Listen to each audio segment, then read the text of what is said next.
continue.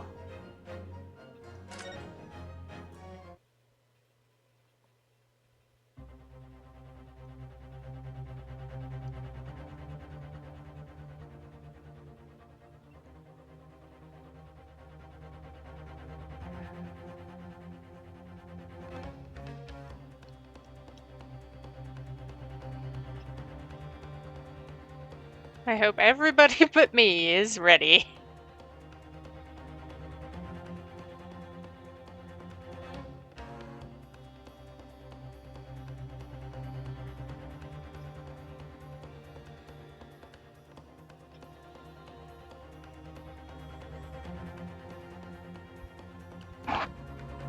Because I am evidently not. I never am.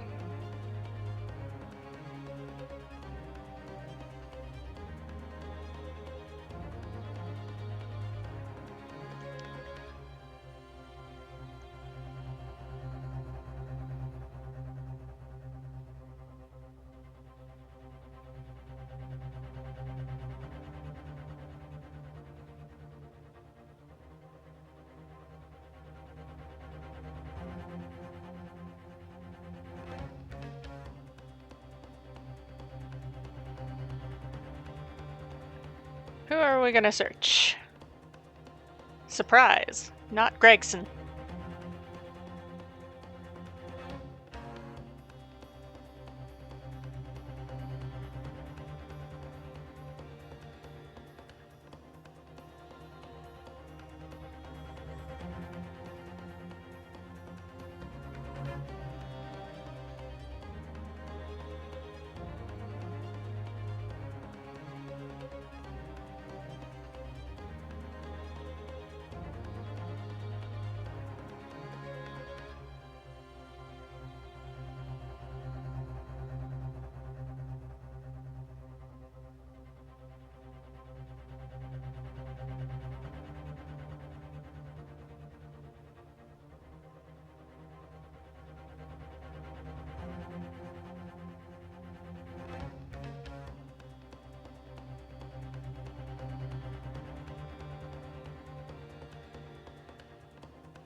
Sorry. I'm doing things.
Sorry about that.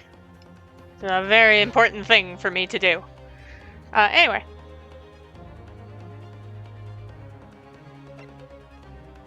We are not searching Gregson. So a slight recap. We think Gregson is hiding evidence. Because he's being pressured by the government.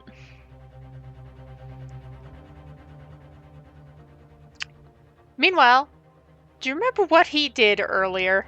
Besides conspiring with Eggy, our dear friend. Hello! Welcome!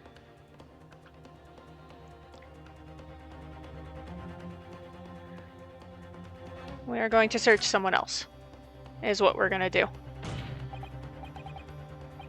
The defense formally demands the search be conducted. Well, I'm doing all right. How's it going for you? Don't say you weren't warned. Ah, but we aren't searching Gregson. So.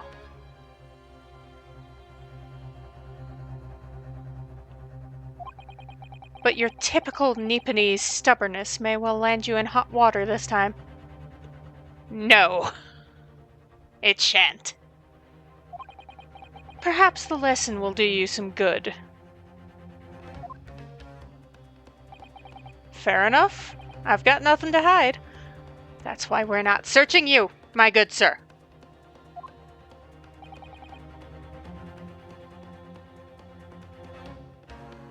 I usually do games, but I occasionally will do an art stream.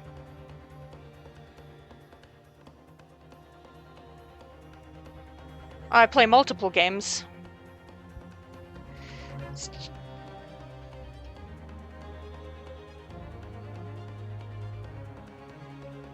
At the current moment, I'm also going through the Mystery Dungeon DX story, which I will be doing on Monday. Yeah. Very well, then.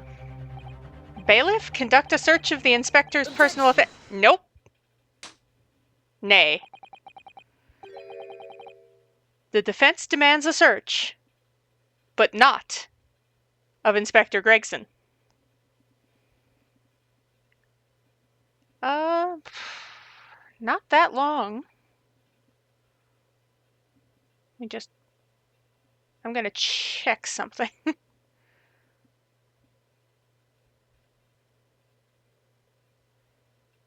See, when did I start this one?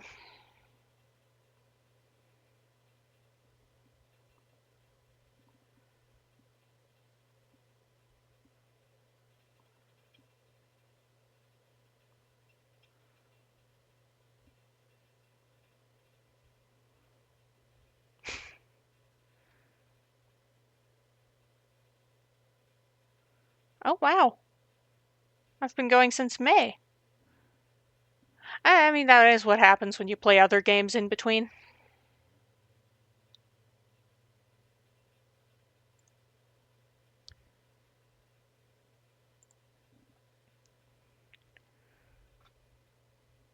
On and off since May, I suppose.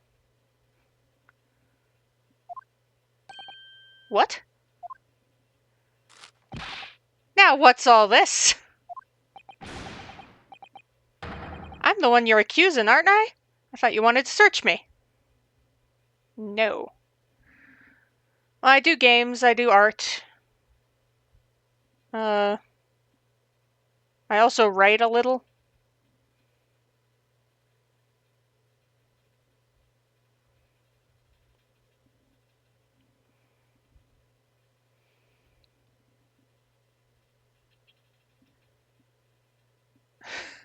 I have what I call the ADHD scattershot of hobbies. My hobby is yes.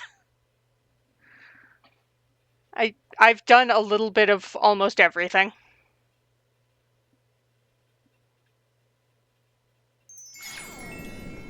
Thanks for the follow.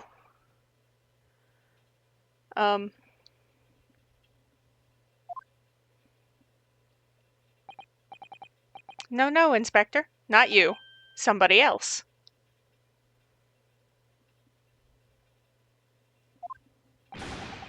What's the meaning of all this, eh?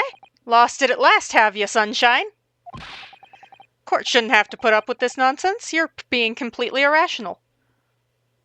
I am being more rational than you think, sir.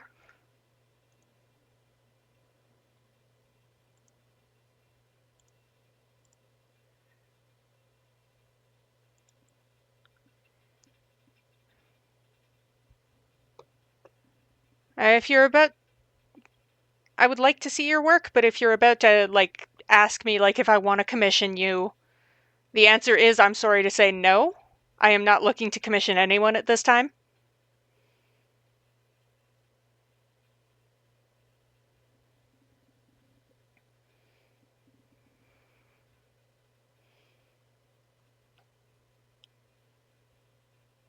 And I am proud of the fact that I have done all the art for, like, my own emotes and everything. Hell, I even designed this model myself.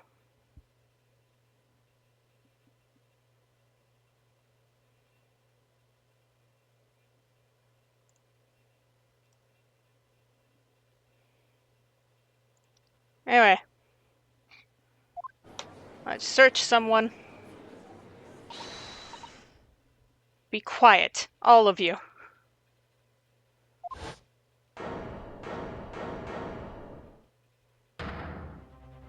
Oh. Iris has snapped. Let's go, Iris. Runo's doing what you all told him to do and having the courage of his convictions. So you should respect that and listen to what he has to say in good faith. Because that's the British way.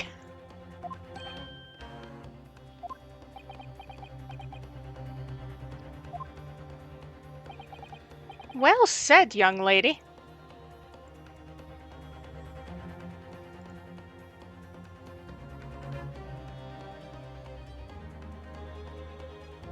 Well said indeed. Indeed, this court is in awe of the defense counsel's conviction and eagerly awaits his next words. You what? Now don't be hasty, my lord. If I'm not mistaken about the things I've seen in court today, I'm fairly sure I know who has that disc at the moment. There's only one person it can be. Counsel, of whom do you request this search? The one Gregson was shaking like a wet rag earlier. Nash Skulkin. Take that! Of, my lord, Mr. Nash Skulkin. I never... Eh? Me? Him? Very well then, bailiff. Restrain the witness and conduct a thorough search of his personal effects. Hold it! Please, my lord!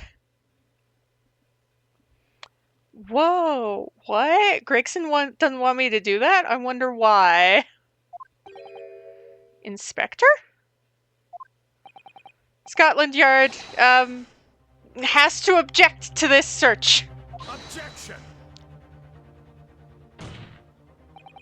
Unfortunately for you, Inspector, your objections carry no weight here.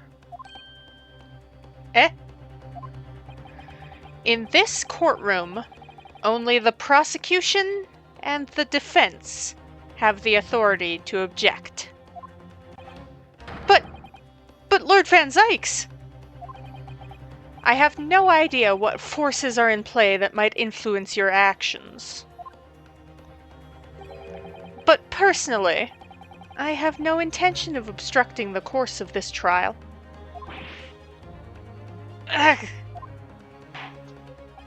Bailiff, carry out the search. Now, hold on a mo. I don't know nothing. nothing about no disc. Cut it out! Ah! Here, my lord. In the witness's pocket. I found this. And if we put that in the other half of the thingy, we will hear Morse code. Another music box disc. Gasp. Surprise. Totally a mystery. I don't know nothing about it. Nothing.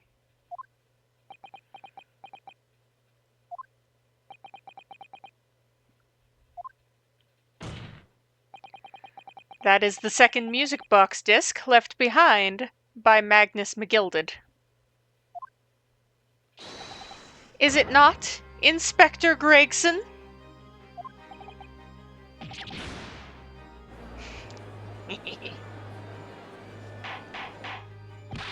Order!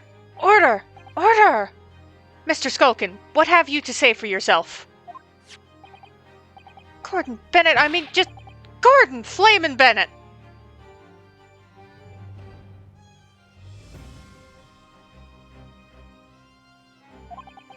I swear, I didn't know nothing about that disc. Honest to God. Counsel, would you please explain exactly what is going on here? The alleged deal that was struck was between this witness and this detective, no? See, this is why he was shaking Nash like a wet rag to hide slipping him the disc. Without question, my lord. Then for pity's sake! Why on earth was this man in possession of the disc that the inspector traded for information? Inspector Gregson is a shrewd, calculating man who rarely loses his composure. But at one particular point in this trial, he exhibited some unusual behavior for a brief moment. I don't recall. What unusual behavior? Shaking Nash like a wet rag.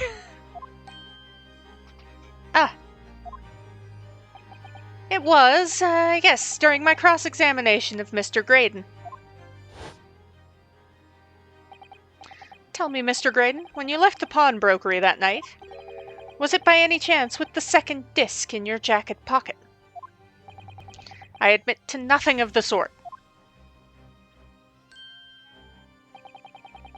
Well, Mr. Graydon answered my questions. The inspector appeared to have grabbed Nash Skulkin by his coat and was shaking him violently. Yeah, he did and all. Thought me noggin was gonna fall clean off, I did. I was wishing I'd been born as me brother, I was. And what exactly happened to make the detective attack you like that? I ain't got a clue, he just suddenly turned and grabbed me whistle and like that and started shaking me. Why the blazes, didn't you mention the third gun when we got you down the station? That's what he said. Yelled it right down my ear hole, he did. Me head's still throbbing now. The way the detective behaved then was extremely out of character. But looking back now, it must have been then that he did it. That was the opportunity Inspector Gregson created for himself in order to hide the disc. Oh, bless my wig, he hid it? You... But I'm afraid I've failed to comprehend the motive here. If the detective had acquired the disc he was after, why on earth would he then proceed to hide it in another man's pocket? This is a court of law. He could have submitted the item as evidence. Aha! But the government... It would appear, my lord, that the inspector was not at liberty to do that. Otherwise, why would he try to stop the other disc having been submitted? Why ever not? As the man himself revealed earlier, his current assignment has some special conditions. My orders were: recover the medium used to convey the secrets leaked from the Ministry, and do it on the QT. Strictly. Hush hush. Hush hush? Top secret assignment, is it? As far as we're aware, the information stolen comes from confidential government communications. Would seem that I can do the speaking thing. Would seem that if that information were revealed in court as evidence, it would be problematic. Does that sum up the situation, Inspector?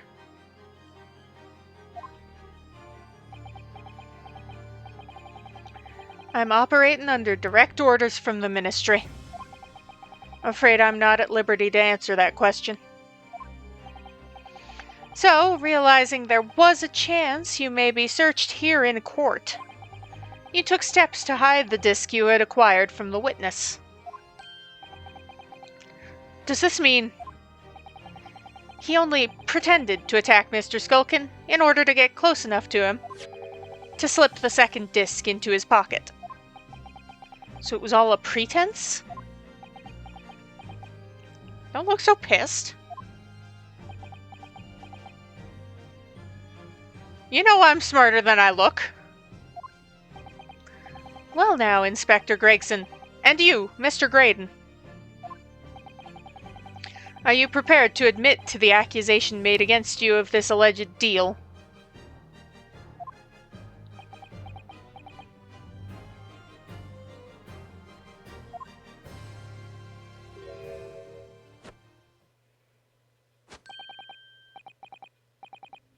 Admit to it? Yours truly? Please. Mr. Graydon? Clearly, our Eastern visitor has an uncommonly active imagination. However, there's no proof I passed that disc to the Inspector. Objection! But then, how do you explain the reason why you knew about the peephole?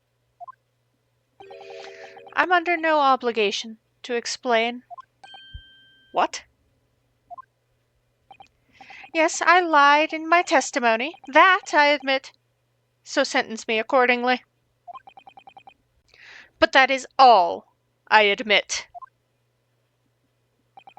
Murder, leaking government secrets, striking a deal with the detective? All of it is this young Eastern man's fancy. I have no idea what any of that is about.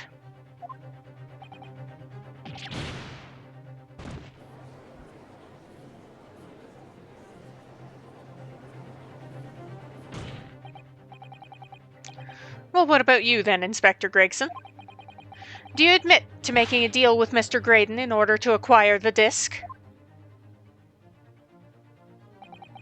Ladies and gents of the jury, as a Scotland Yard inspector, I will declare this and nothing more. I am acting in the best interests of the country. Whatever I've done, it's been in the name of justice. So, as members of the public of this fine country, I'd like to think that justice will be your guiding light when you're making your decisions.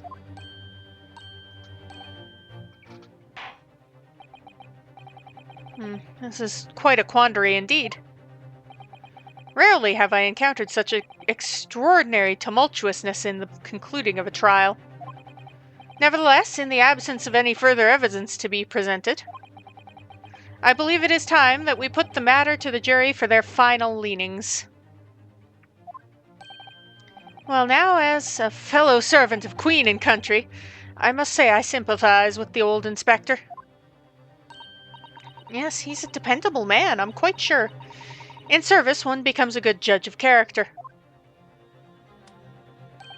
Even crossing your eyes doesn't help when it comes to looking at this case. It's all blurred to me.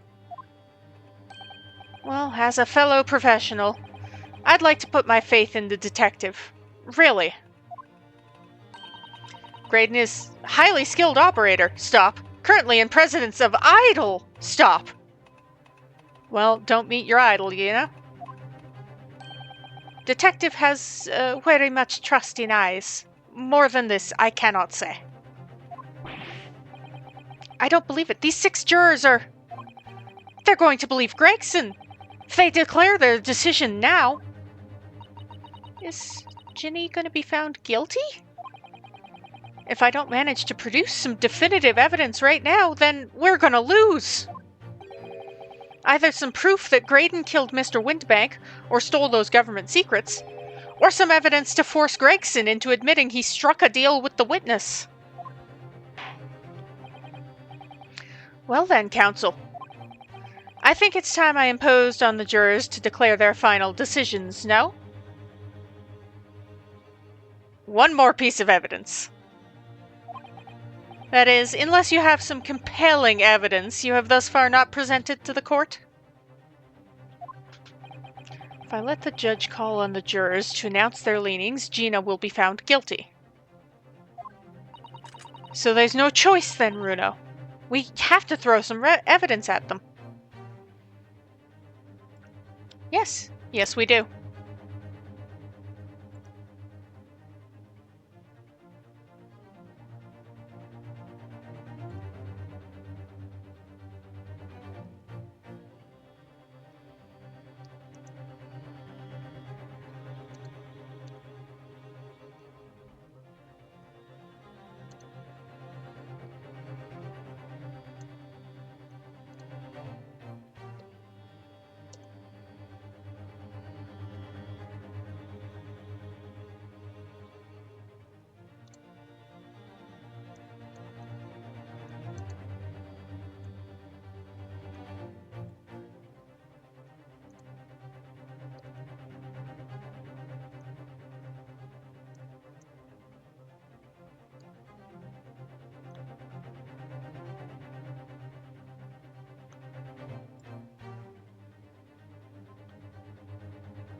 Sorry, I was just adjusting something real quick. Let's throw evidence at him. This is it now. It all comes down to this. Who do I present evidence against? Gregson or Graydon?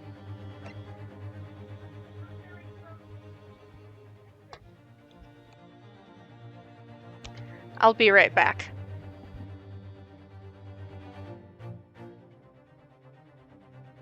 Alright, I am back. Sorry about that. Let's present evidence against Inspector Gregson.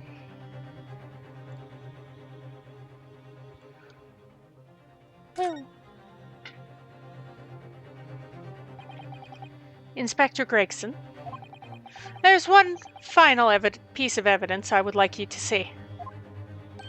Eh? What's that then? If you refuse to acknowledge that you did in fact strike a deal with the witness here today, then you leave us no choice but to examine this piece of evidence thoroughly. Well, go on. This is my last chance. Looks like I'm gonna have to force his hand here. One final piece of evidence to get this detective to admit the deal he clearly struck with Graydon. He'll probably squawk at us if we play both discs. Is that Mr. McGilden's peculiar music box, counsel? Maybe. Yes, with a disc already in place to play, I think perhaps now would be a good time to listen to the sound produced by the music box again. Only this time, with the second disc we've just discovered set in place as well. Goodness, this disc, counsel. Hold it! No, wait! I can't let you do that! Why not? Because it's got nothing to do with this case, that's why. Objection! Not true, Inspector. Eh? The defense has already proposed that the sounds heard by the court earlier from this music box were part of a Morse code message. We know that Morse code comprises of 2 distinct tones. The defense believes the second disc contains the second tone needed to complete the message. And now we have a chance to confirm that theory. For crying out loud, Sunshine, we're talking about state secrets here! If you go letting the whole courtroom hear confidential information like that, it's treason! Then do you admit the charge? That in order to protect those state secrets, you engaged in unlawful dealings with the witness? You're mad! If you let that secret information out into the public domain, you'll be making an enemy of the entire British government, you idiot! Objection! Let's not forget, Inspector, that you, a Scotland Yard officer, leaked confidential case details to a witness. You continue to lie to the court, and all because, fair means or foul, you're determined to do your duty. Well, by fair means or foul, I'm prepared to do mine. Don't you dare. Oh, I dare. I will stop at nothing to protect my client. I don't care who I make an enemy of. Oh, I think Van Zykes admires my determination. My lord, if you please. The court must hear the sounds made by that music box. Come on, Van Zykes, for Pete's sakes, stop him!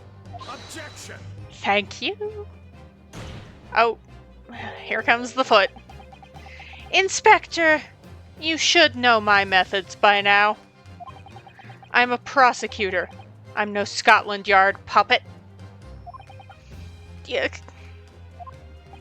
In this courtroom, my duty is to the law.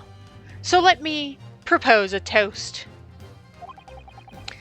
To uncovering the truth by fair means or foul. No! I pulled Van Zykes onto my side. Beautiful.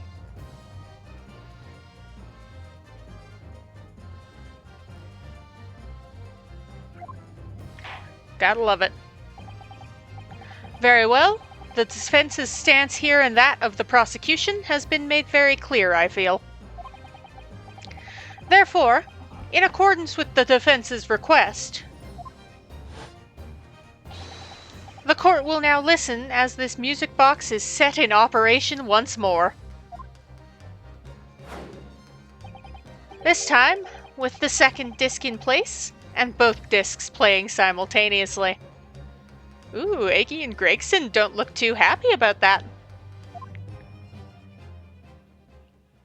Give me the Morse.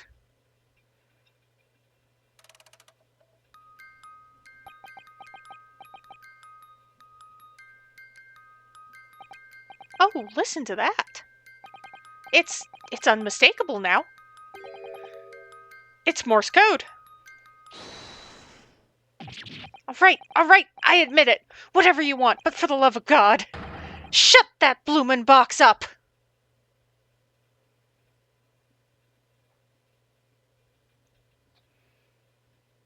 Ta-da! I win. Let me ask you again then, Inspector Gregson. Did you, or did you not, strike a deal with the witness next to you in the sand, Mr. Ashley Graydon? who I'm still calling Eggy because that's how I roll. Specifically, did you furnish the witness with confidential case details in exchange for this music box disc? Did you reveal the existence of the peephole in the pawnbroker's storeroom door, Inspector?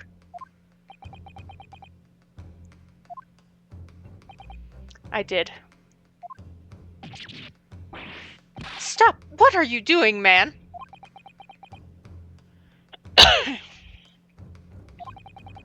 It's all exactly like the young Eastern lawyer said. When the trial resumed after the recess and we were stood here in the stand together, that's when he approached me with the deal. Oh, he approached you, huh? Okay. And you were like, I'll take it because of the government, right? Shut up, you imbecile! Shut up! Psst, you there.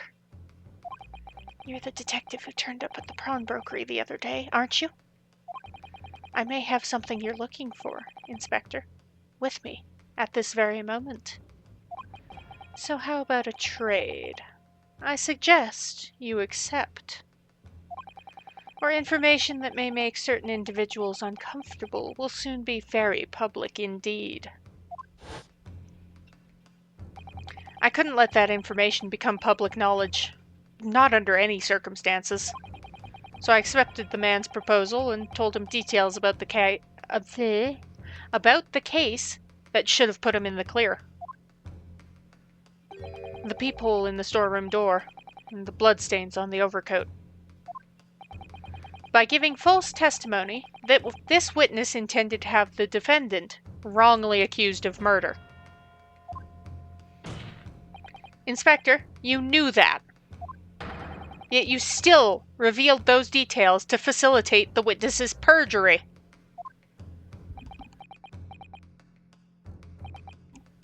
I did. But then it turned out the peephole had only been made that night, after the incident took place. Yeah, I know. Scary. Scotland Yard wasn't aware of that, if I'm perfectly honest. Well, Mr. Graydon, what do you have to say for yourself?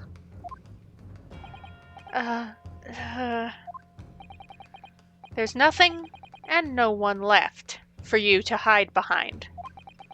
You struck a deal with the inspector in order to escape conviction of a very serious crime.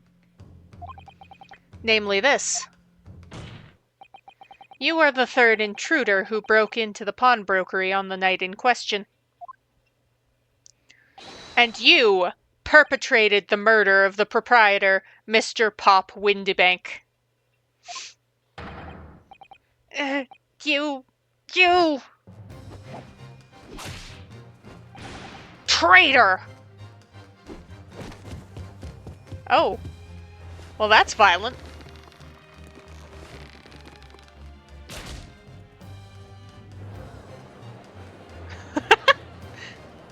Bailiff! Bailiff! Restrain that man! At once! Yeah, please do save the inspector. I may not like him, but I would rather he not die. That's it then. It's all over.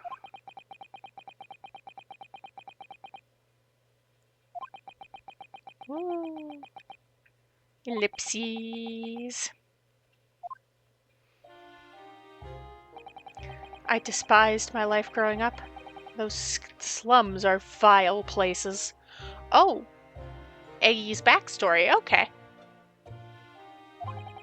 I was cursed from birth, born into poverty, the son of a penniless artisan. My parents did nothing but quarrel all day long. What little money they had was never spent on me.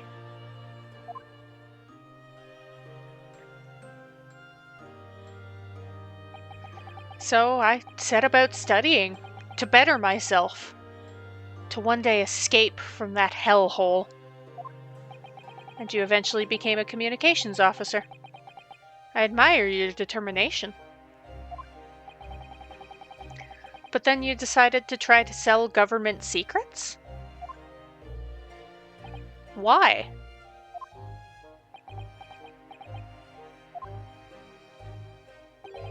Isn't it obvious?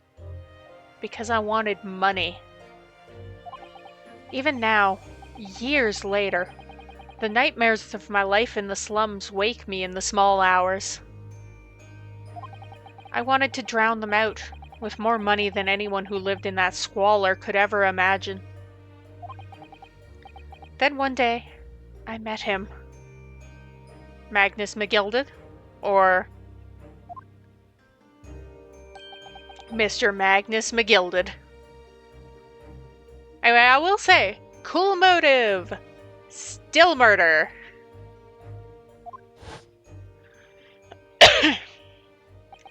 You're a fiend with a queer talent, you are. So you are. I've money to throw your way if you're interested. Fuck is that? Looking up the Irishisms.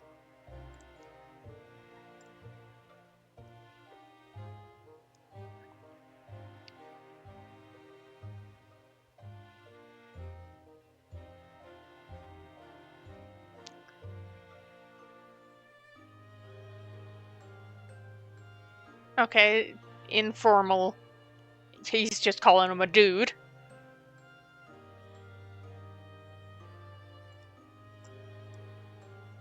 And then I'm presuming that just means queer. A strange or remarkable talent. You're a talented dude. I've money to throw your way if you're interested. All you need do is go along with me little plan now. I was to steal the ministry's telegraphic message logs, and McGilded would buy them for a handsome sum. As I was responsible for inspections of the ministry's communication office, it was a simple enough task. The lure of the devil's offerings. How easy it is to succumb. But you must surely have realized the seriousness of the crime you were committing. And for that reason, I took great lengths to ensure that my actions were untraceable. By using the music box.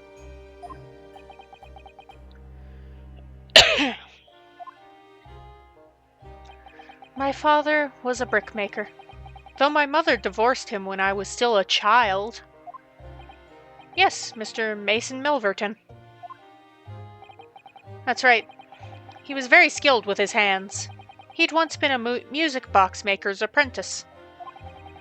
I imagined his skills would be sufficient to create a machine that could generate Morse code. So I sought out my father again, to employ his services. It was the first time I'd seen him since I left the slums 10 years earlier.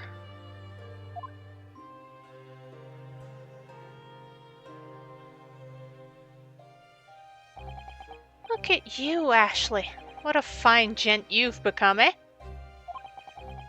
He was a different man to the one in my memory. A thin, frail old man.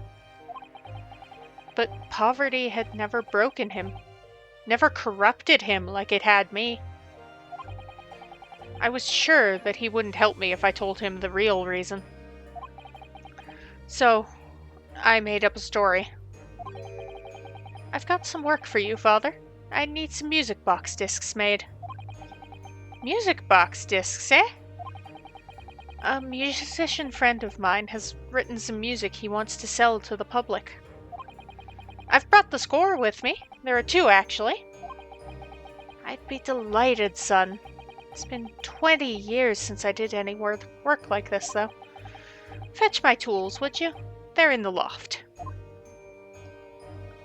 Oh, and Mason was so happy to see his son again, and then it got him killed! You bastard. That's how I had him make the 2 discs.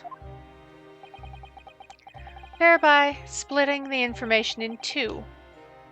You were taking considerable precautions indeed.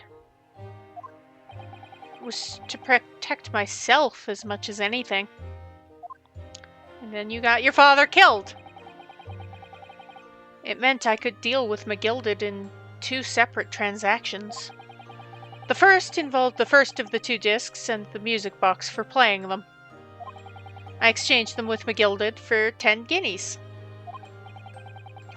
Then, on receipt of the second disc, he would pay 1,000 guineas. Holy shit. Man was... So what happened on the omnibus 2 months ago was the second part of a deal? The exchange of the second disc. And McGilded obviously didn't want to pay 1,000 guineas, so he was planning to double-cross you. Yes. I sold the man information that way a number of times already. But it seems he became reluctant to part with his money. But that doesn't quite make sense, Mr. Graydon. For why was it that on the omnibus 2 months ago, your father, Mr. Milverton, was the one dealing with McGilded, and not yourself? When I received the 1,000 guineas after my first completed dealings with McGilded, I decided to give 200 to my father for his troubles.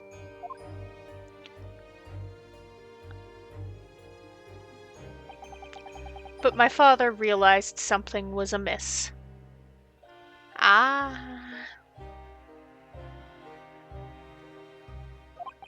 In time, he worked out that I must be involved in something dubious. And when he did, he said to me, "Next time there's an exchange, you'll let your old man do it. Understand? Otherwise, I won't take your money anymore." Oh. Okay. That was my father's way of dealing with it, I suppose. Climb into the omnibus, hand over the second disc, and take the money from McGilded. That's it. He had no idea what was actually on the disc I asked him to make. He never knew. Just like I'll never know why everything went so horribly wrong that night.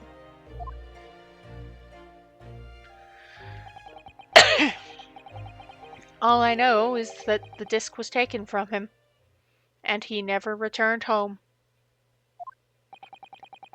Because he perished!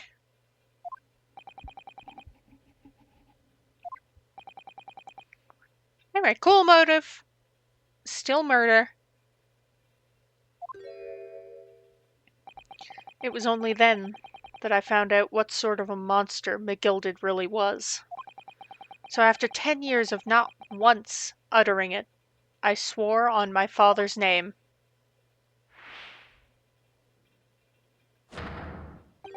To exact revenge. Oh, were you the one that did the arson?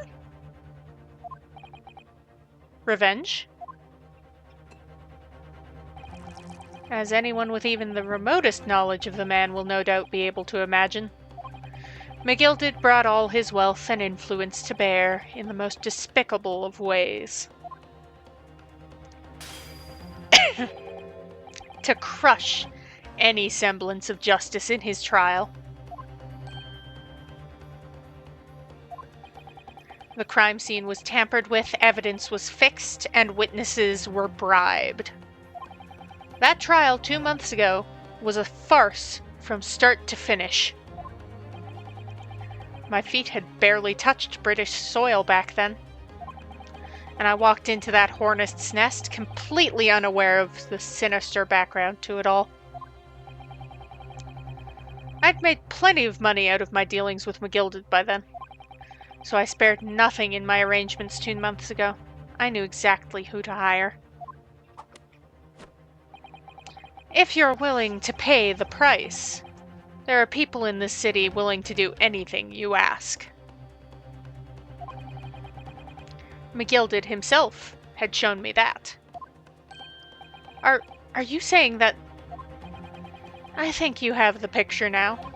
After he twisted everything to his favor in this courtroom to ensure that he walked free,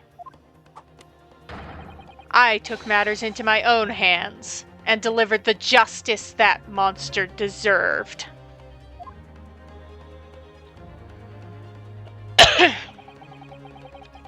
That tragic accident following the trial here 2 months ago. No, he wouldn't have gone back for the disc. It wouldn't have been in the omnibus. Was planned and executed by yours truly. He must have forgot some sort of evidence for the McGilded's death that day. Was caused by this man.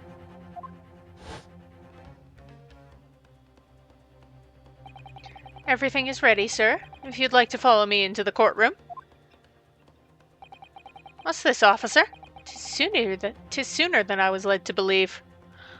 Oh, it's sooner because someone lied to you. I hope it's not inconvenient, sir. There were some changes to the schedule. Well, I must be making tracks now. 'Tis time for the inspection. They're going to examine the omnibus again, so I'm told. I asked if I could be present for it myself.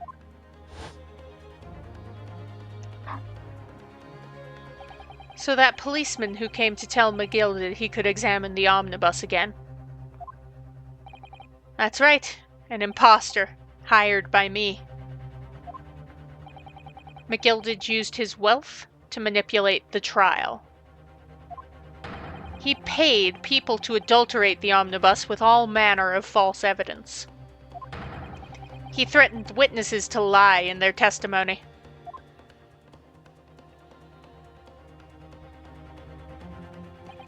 So I gave the man a taste of his own medicine.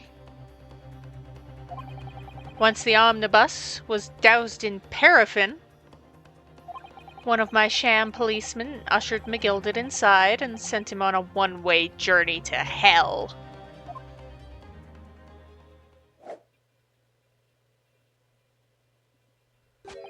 An eye for an eye. That's how I avenged my father's death. A spine-chilling account indeed. But that wasn't the end of it for me. There was a loose end, you see. The music box and the discs. A loose end? Yes, I should think it's obvious. The second disc, which my father had taken to exchange with McGilded. Ah, yes. There was indeed no mention of it in the man's trial 2 months ago. Clearly because it had been removed from the scene of the crime. When I realized it was missing, I remembered something.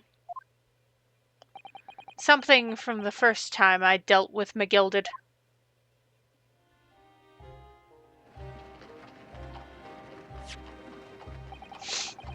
This is the first of the 2 discs, and the music box you need to play them.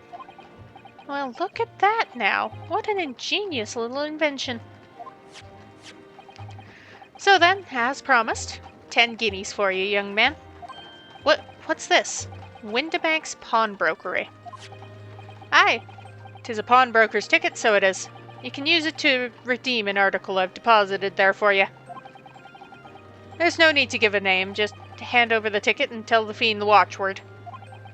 I've put a jewel in pawn for you. It'll fetch a good 10 guineas if you sell it, so it will. Never heard of a pawnbrokery being used in quite that way before. Have you not, Mr. Graydon? London's pawnbrokeries are very useful places, you know. Each one is like an extremely secure vault.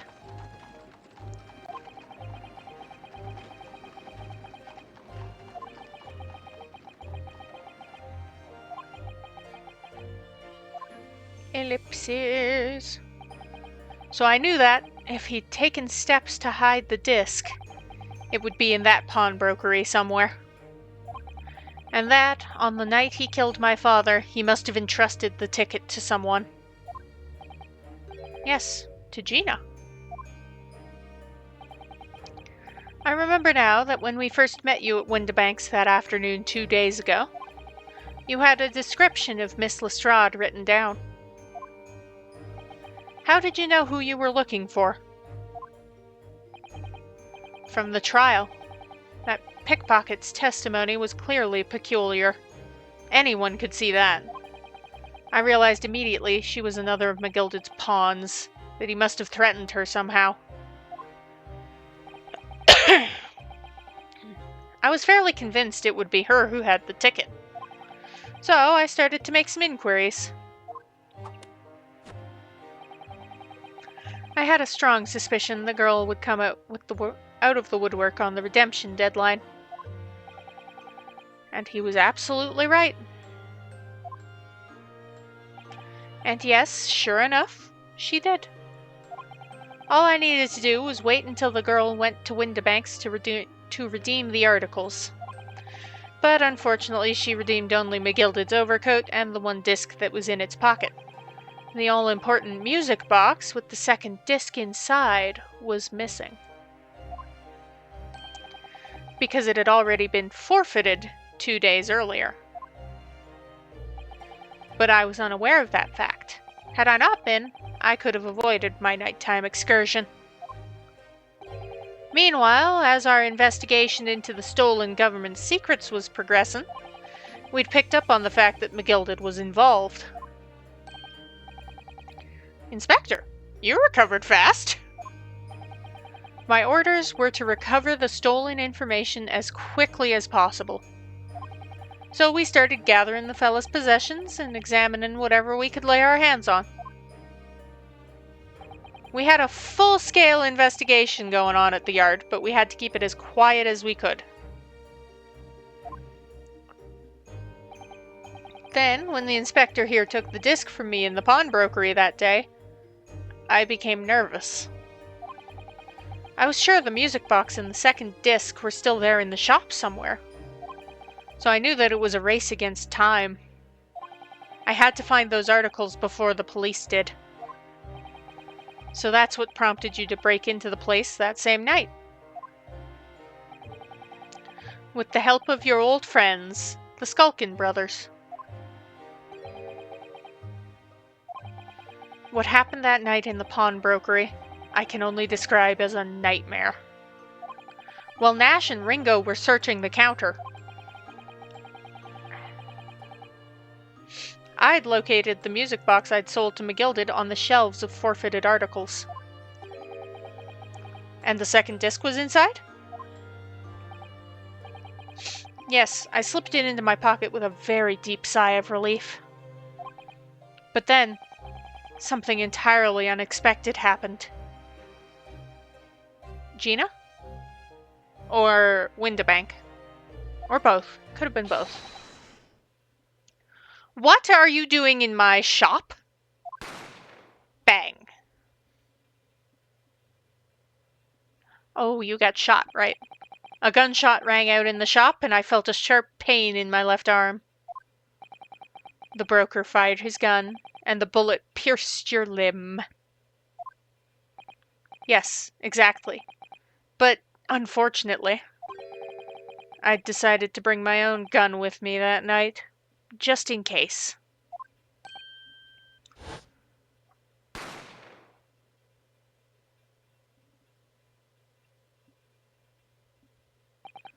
Before I knew what was happening, I'd fired back. The man had already turned to flee. I hadn't intended to fire in his direction, much less kill him. But unfortunately for both of us, the bullet hit home. It struck him in the middle of his back as he fled through the storeroom door for refuge. A sorry, sorry tale. It all took place in the blink of an eye. I don't imagine Nash and Ringo even realized what had happened at first. I was terrified, so I fled. And that's the whole story. That's everything that happened at Windibanks on that wretched night. Ah, well, that's certainly a situation.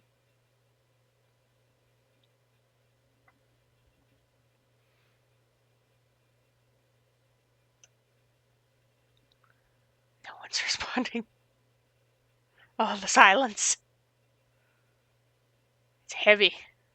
Heavy, heavy silence. Earlier, you called McGilded a monster. A man who used his wealth and influence to distort the facts and escape justice for the crime of murder. What tragic irony. For what you have done is exactly the same.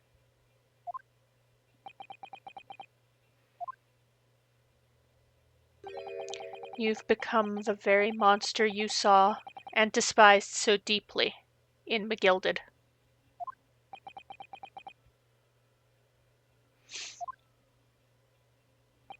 Yes, I think I have. Oh, I know, poor man. Anyway. Well, this has been a long and exhausting trial. However, it would seem that at last we have arrived at the truth. Inspector Gregson would have Mr. Ashley Graydon. He's been restrained, my lord, and is being escorted to the yard. He'll be charged with the murder of Mr. Windibank and the stealing of government secrets. Very good. And you, Inspector? Regrettably, you will have to face charges yourself.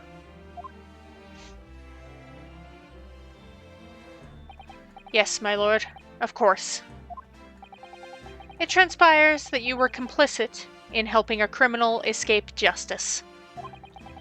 The fact remains whether or not you were doing so in the line of duty. The crime is a serious one, Inspector, and inexcusable.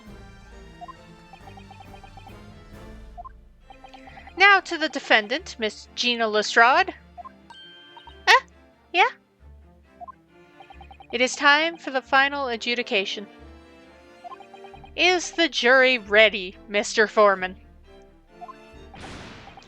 Yes, sir. Garadeb Squadron standing by, sir. This is really it now. The last push, the final call, the finishing whistle. My men are ready to deliver their verdicts. Thank you, Mr. Foreman. Very well, ladies and gentlemen of the jury. You will now declare your final decisions to the court. Not guilty. Not guilty. Not guilty.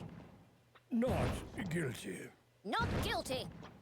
Not guilty. That's about what I thought. Especially after we have exposed the truth. Gina has been freed! Ha ha ha! That's the stuff! I'm off the hook. Finally, Runo, you managed to do it! Finally is the word. I really wasn't sure if we'd come out on top for a while there. Susie was right. You're the best lawyer in the world. Miss Lestrade, I am not finished with you yet. Ah, the perjury. What are you looking at me like that for? Before you start enjoying your freedom, there are certain other crimes to consider. Eh? 2 months ago, in my courtroom no less, you gave false testimony, did you not? And in relation to the trial today, not only did you unlawfully enter Windibank's pawn brokery, there we go, words happened, you also attempted to abscond with Mr. McGilded's property, it seems. Never done nothing of the sort. Of course not. It's not like you were gleefully wearing Miss McGilded's coat in your cell yesterday or anything. Aw, just when I was getting excited about throwing a party for Ginny this evening. And turning our attention to the defense. Determining that when played together, the music box disc contained a message in Morse code was, well, it was certainly a most unexpected revelation, Counsel. Quite so, my lord. The prosecution was caught entirely off guard. In fact, I think we should applaud my learned friend's courage here today. I propose a toast. To demanding that government secrets be disseminated before the entire courtroom. Ah. Very sorry about that. Was the only way I could get Inspector Gregson to admit to what he'd done, so... If I may say something on that point. Isn't that... Oh yes, hello. It's, about the sounds produced by the music box before. I do wonder if that was really Morse code at all. What are you saying, madam? Oh, well, it's just that I'm really rather fanatical when it comes to Morse code, you see. Well, you should be. It's your job. So much so that the whole world seems to be covered in dots and dashes to me, in fact. Goodness, madam. An unhealthy level of obsession, one feels.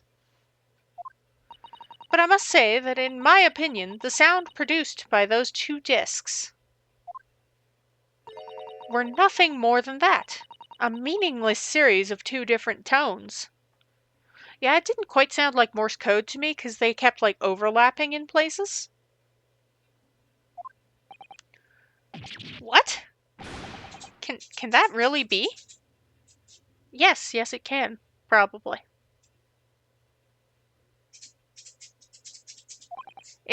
It wasn't Morse code after all. Let's give this a think. No, because they were overlapping in some places. In Morse code, it has to be, like, distinct.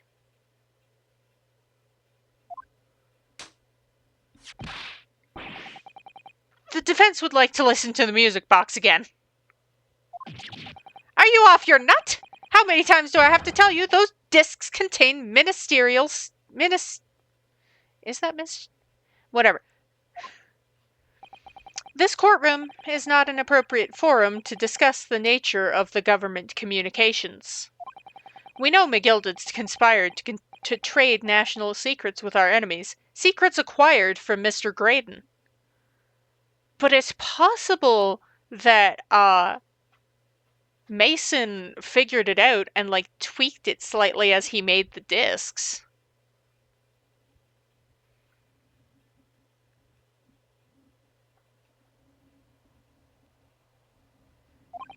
Now that the man has admitted to his crimes, we have no need to pursue the matter further.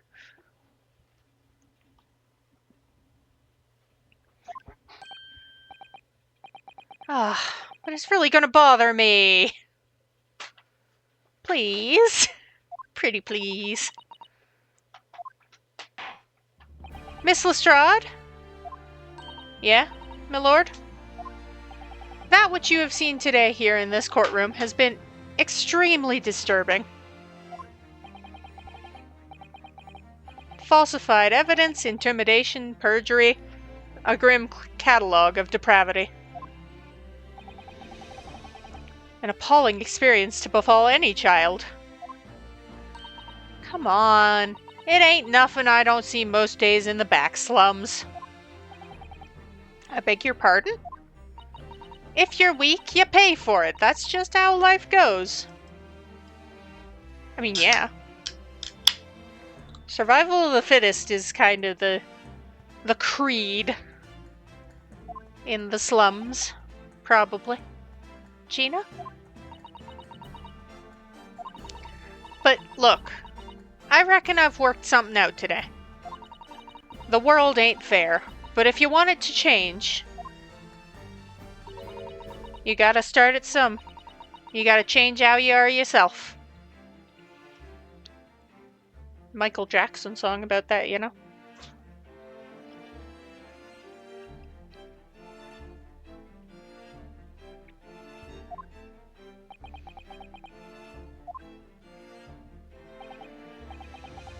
Well, that's a very laudable lesson, I would say.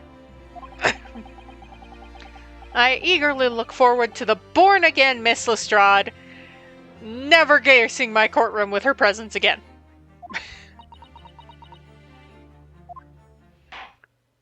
Now, with regard to the murder of Mr. Pop Windebank, proprietor of a pawnbrokery business on Baker Street, I hereby declare the defendant, Miss Gina Lestrade, not guilty.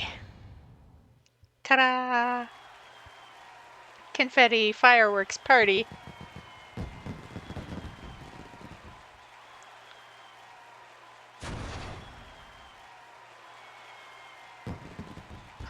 Oh, and Gina had to add her own firework. That's cute. That is all. Court is adjourned.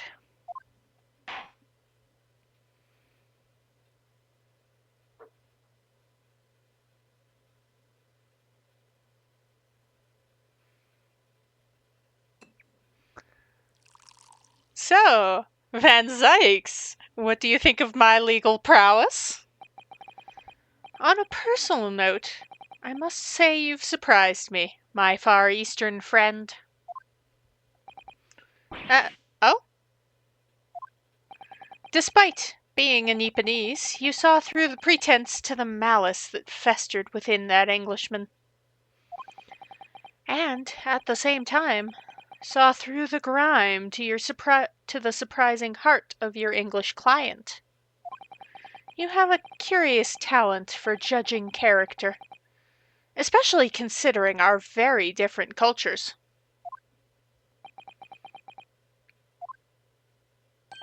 I don't think there's anything curious about it. Oh? Whether we're from the Empire of Great Britain or the Empire of Japan, we're all human beings.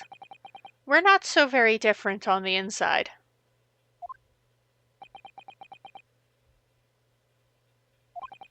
You know, I took this case for one very simple reason. To lock swords with you once again here in the courtroom. Ah, you have decided I am your nemesis. You did? When I encountered you for the first time 2 months ago, it reminded me of toasting friendship and trust with another Nipponese, only to find my trust betrayed. Through you, I hope to look into the eyes of the man I once knew, and try to understand.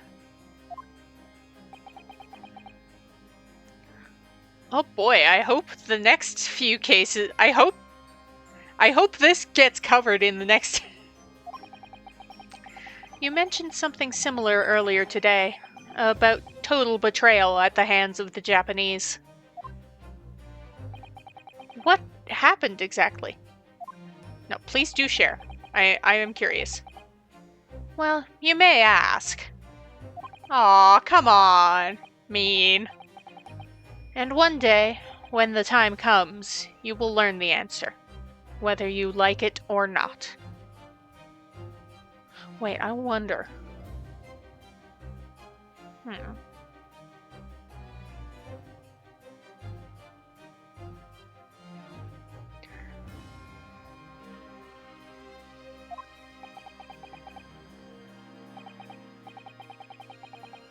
Alright, then I'll wait for that day.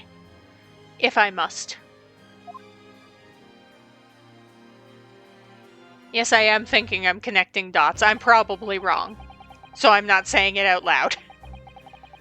Coming to be known as the Reaper of the Bailey, and my retirement from service 5 years ago.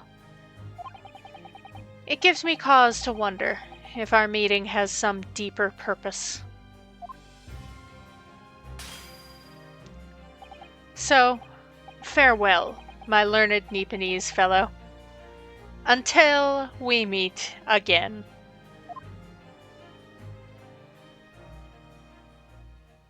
Ooh, that was very dramatic. Boop-a-doop.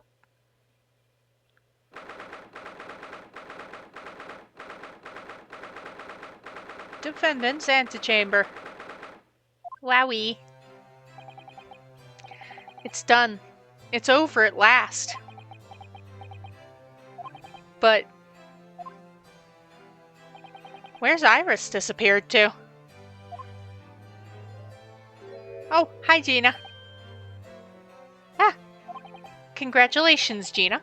I knew it all along. I knew that you were innocent. Oh, come on. Don't be so standoffish. I just saved your ass, you know? Well, you did what you said, Mr. Nara Oda. You believed in me. Right up until the end. You're as odd as your name. What's odd about it? I told you I had faith in you, didn't I?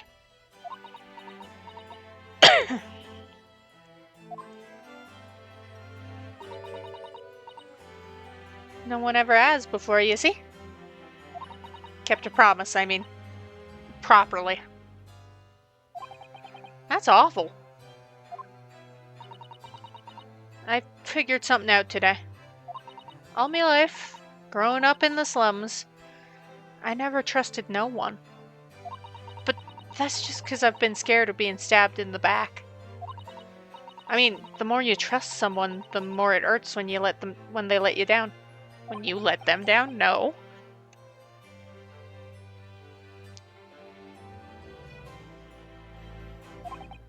Yes, I think I can understand that. After all, I had a taste of it in that trial 2 months ago.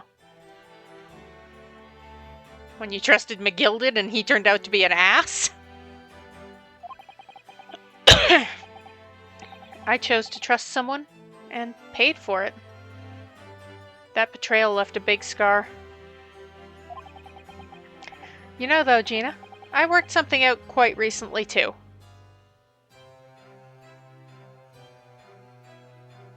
Oh? Trusting in someone else is really an exercise in learning to trust yourself. And when your gut tells you it's the right thing to do and your trust is rewarded, there's no better feeling in the world.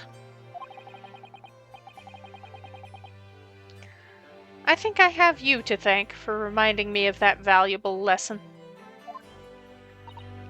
Oh, well, if you say so. Don't make a fat lot of sense to me, though. I'm trying to say that putting my faith in you, Gina, has been a real pleasure. Crying out loud, pack it in! But I suppose I sort of feel the same way. I mean, sometimes trusting someone else is, you know, alright. Oh, aren't you cute? Thanks. This is the way I see it, Ryunosuke. A defense lawyer is only as good as his faith in his client. And that comes down to how much faith he has in himself.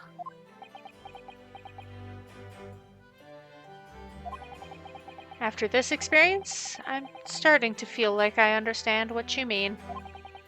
Kazuma, am I living up to your expectations? Am I turning out to be the lawyer you believed I could be? Oh my gosh, is Kazuma actually gonna say a new line?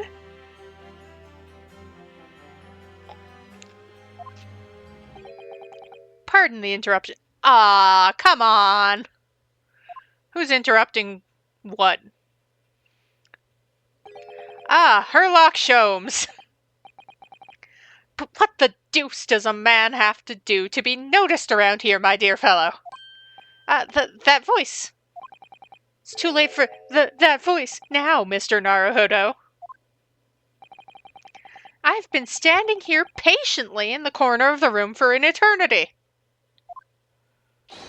Ah ha ha, yes, it was me all along, I would have said when you finally noticed me. But you people, with your incessant babbling. Mr. Sholmes. Ah ha ha, yes, it was me all along, you see?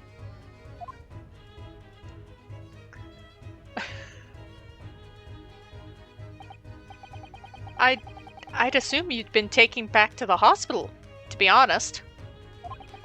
Indeed I was, but I managed to escape again! Are you aware that that's probably bad for your health? Oh. I happen to be aware of one or two, foibles of the doctor who was tending to me. I merely made my knowledge of them known to the man, and he happily issued me with a leave of absence. You blackmailed your doctor to get out of the hospital. What the hell?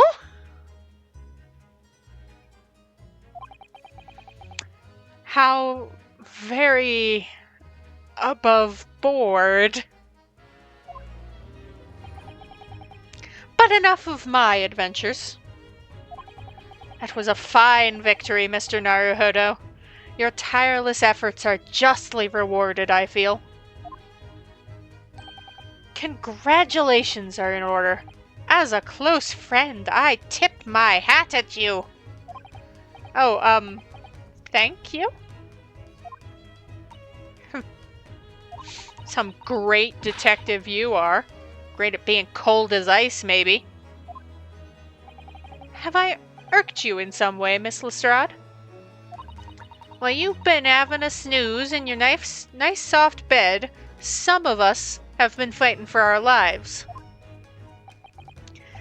Well, that bullet did cause me to lose a substantial amount of blood, it's true. So I have indeed been feeling somewhat cold. Not perhaps as cold as ice, but, well, have a feel. Could you take your hands off my neck, please, Mr. Sholmes? And in some way, I suppose congratulations are in order for you as well, Miss...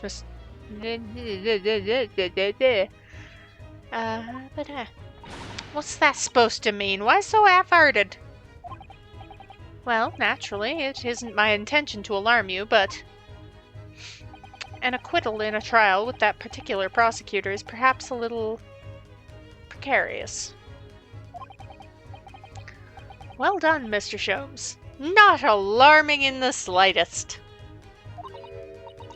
Oh, the Reaper, you mean? Because anyone who's found not guilty in a trial he was working on winds up dead anyway, is that it? The very point I was trying to make. As exemplified by the fate of Mr. McGilded, in fact. Well, I don't think Gina's pissed anyone off to the point of trying to kill her.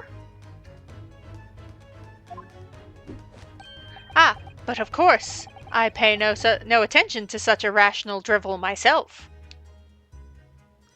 Uh-huh. That's why you brought it up.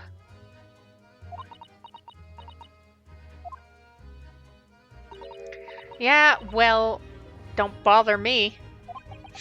Oh, really? Of course not.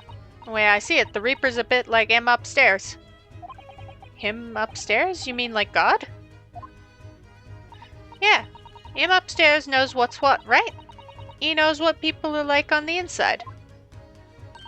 He won't have got the wrong end of the stick. There are some cubs like that bog trotter, what are rotten to the core. At the end of the day, him upstairs makes sure they get what they deserve. I suppose that's one way of looking at it. Define justice is one thing, though. The Reaper taking matters into his own hands and claiming lives is a number. A number. Well, I ain't like the McGildeds of this world, so I ain't scared. I got principles, see?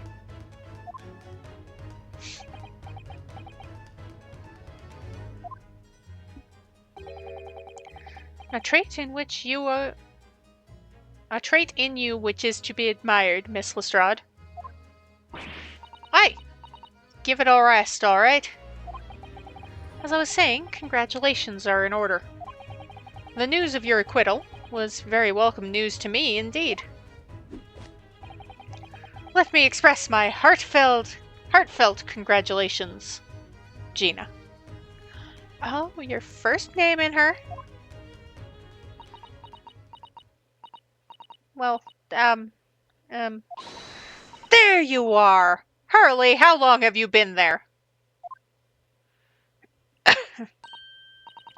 Honestly, I went to the main entrance especially to meet you there. Ah, Iris, my dear, I do apologize. But wait until I tell you what happened.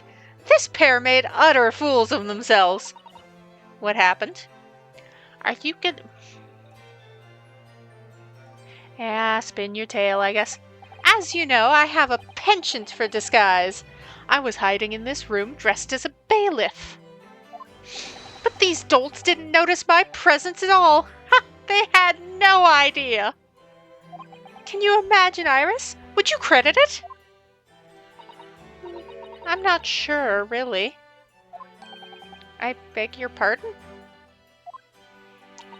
I'm sorry, Hurley, but you just don't have the weighty presence you seem to think you have. In fact, you really ought to be careful about that. It's gonna land you in trouble one day. I'll be careful. Ouch! Anyway, it's such a shame. I was so hoping to throw a party for Ginny tonight. But you won't be able to come, will you? Don't look like I'm gonna be going nowhere for a while. You heard the judge's patter. I got stuff to make amends for, apparently. All them offenses. What was it again? Breaking and entering, taking the bog trotter stuff, what was in lug, blah blah blah. Yes, I think you'll find that basically being a pickpocket is the main offense. But diving ain't an offense. It's a job, isn't it? I don't think so. Still, it has got me thinking, all this. Maybe I should start looking for another line of work. I mean, you didn't start off as a lawyer, did you, Oda? Well, no, but I was never a pickpocket. Anyway, I reckon I could make a change. I'm gonna do something for all them lot like me from the slums. Something that makes a difference for them. It's a wonderful idea, Ginny. And I'm sure you can do it.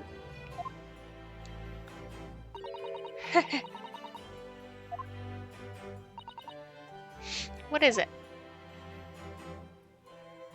Oh, Gina. Nothing. Miss Gina Lestrade. The prison carriage has arrived, ma'am. Come with me to the rear gate at once. Right. Well, looks like I'm off then. Yes. Goodbye, Gina. And good luck.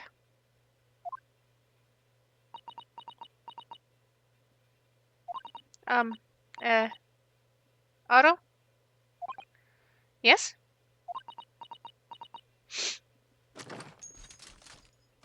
Please do not... Don't powder me! Ah! What was that for?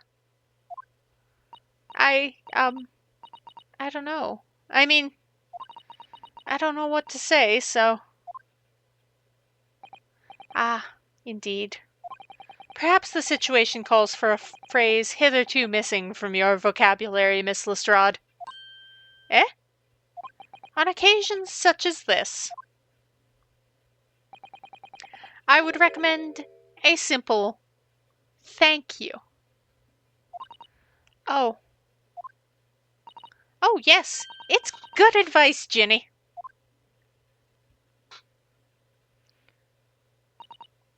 Right. I see. Well.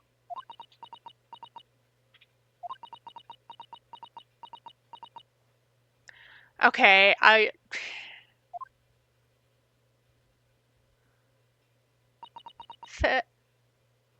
thanks, Otto. Aw. Oh, that's cute. Thank you for everything what you've done. For believing in me.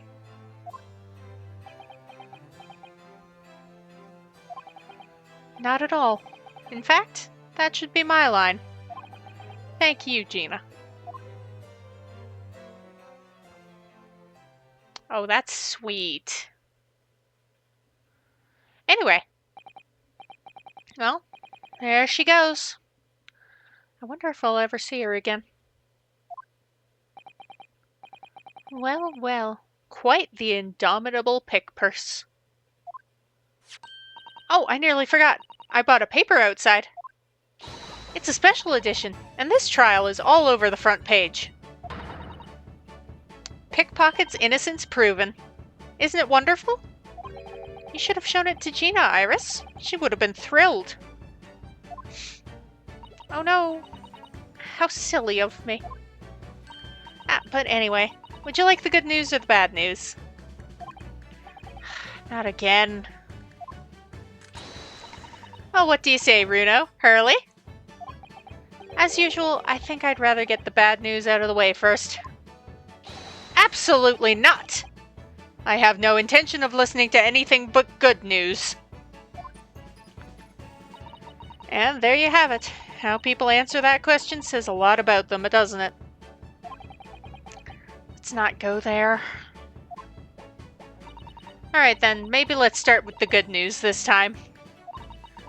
The rain has finally stopped. It was a record level of rainfall, apparently. Well, that is good news indeed. We can journey back in greater comfort. Alright then, what's the bad news? The huge storm has left the seas very choppy. The channel in particular is awful, so sailings out of Dover have been delayed by a day or more. So Susato's still in the country, probably not happy about it. Wait, Dover?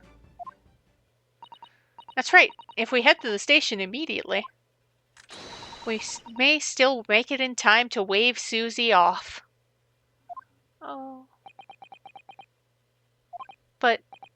But, there won't be a train, surely. We couldn't be that lucky. Who do you think I am, Mr. Naruhodo? Mr. Shows? I rushed to Victoria Station earlier and made arrangements for a special express. If we hurry now, we shall be there in time for dinner. And I know of a fine restaurant that serves the most delicious baked sole. The great detective does it again. Indeed he does. I happen to be aware of a number of the rail transport director's foibles. Ah, more blackmail. Got it. What? I merely made my knowledge of them known to the man, and he happily laid on the locomotive. Elementary. Just an idea, but it might be wise to stop manipulating people that way. What are we waiting for then? To London, Victoria! Onwards. With a sip of my beverage.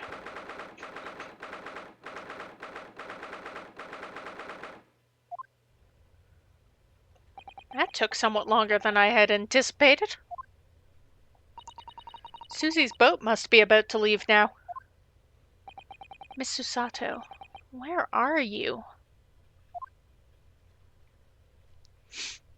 Susato! Over there, look! Looks like she's reading something.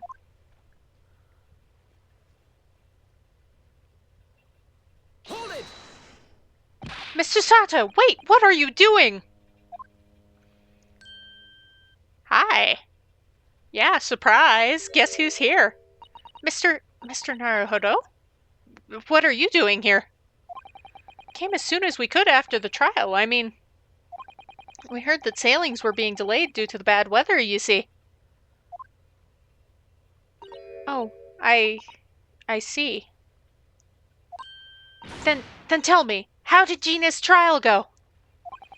It went well. She was acquitted.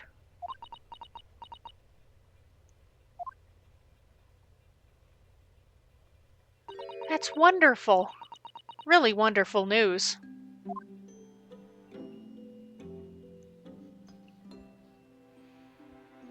The book you were about to throw into the sea was your Encyclopedia of British Law, wasn't it? Oh dear, I was hoping you hadn't seen that. I'm not worthy of practicing law in any way now. So, I was saying my final farewell. You were saying goodbye to law? You? Susato-san. Would I be correct in assuming it's because of the peephole, Miss Susato? I deliberately altered the scene of a crime, and then I tried to hide the fact. What I did is utterly unforgivable. What you did also helped us get Gina acquitted. I will point this out. That reminds me. How did you even come to have this, Susie? On the evening of the incident, Mr. Sholmes had invited Gina to dinner, if you remember. Oh yes, we had a wonderful time.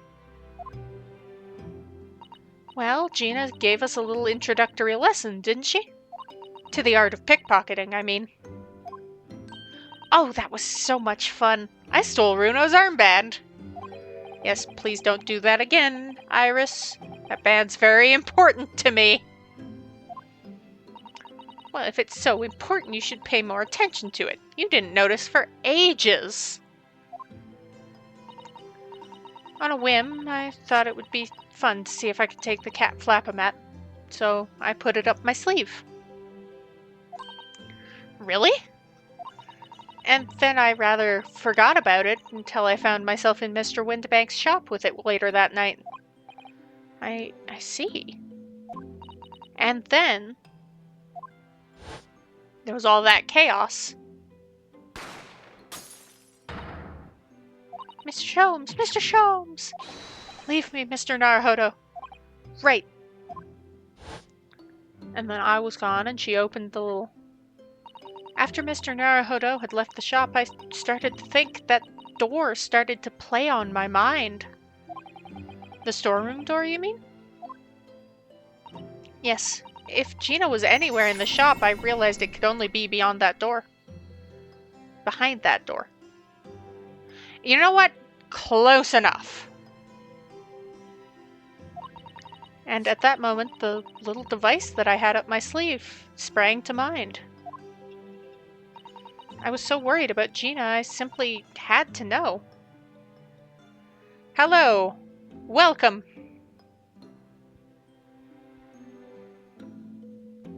Thanks for the follow. I hope you enjoy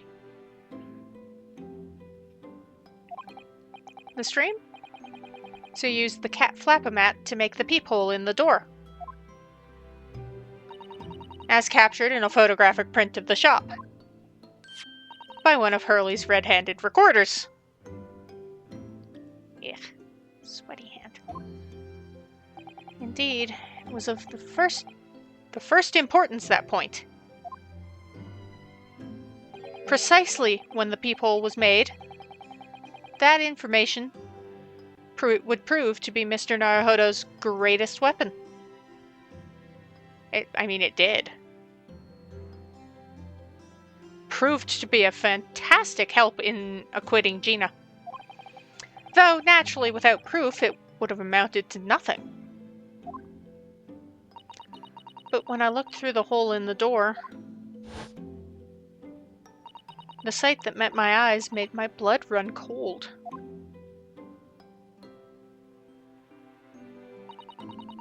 Thoughts started to run through my mind. I remember that trial 2 months earlier. The trial of Magnus McGilded. I thought about how he had manipulated the evidence and arranged false testimony to secure his freedom. It made the British justice system feel very dark and sinister to me. And then a terrible thought occurred to me. What if some wicked criminal was planning to do the same thing now? I mean, they were. But did you know your peephole stopped them? Because from the appearance of the crime scene, it looked exactly as though Gina had shot Mr. Windibank. Even though I'm sure she would never done such a thing. I mean, she didn't.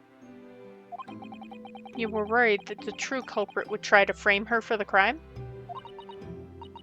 That's right. But then I realized it would be very difficult for anyone to give false testimony in this case. What do you mean? Well, the crime appeared to have happened behind the door of a locked room. For someone to claim falsely to have witnessed it, there would have to be a way to see beyond the door. Oh. Okay, so I get you why you were worried now. For which a peephole would be the very thing. Only the peephole I had made wasn't actually there until after the crime had been committed, of course. Oh, and we proved it. And the criminal would know that, so it wouldn't make any difference. But the possibility of a rather ingenious trap was there, was it not? A trap? Is that why she did it? So, is that why you kept it a secret, Susie? You never mentioned that you made the peephole to anyone.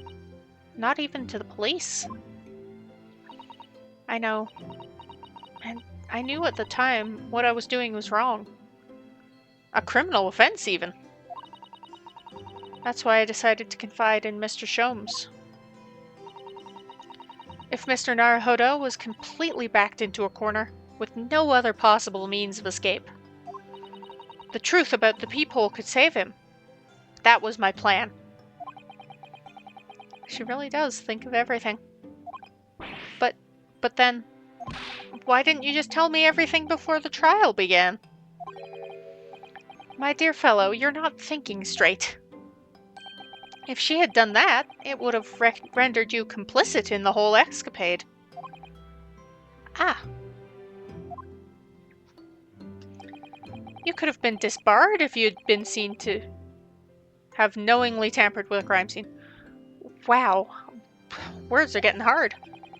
So, Miss Susato decided to shoulder the burden of responsibility alone. For your sake, and Miss Lestrade's. Miss Susato.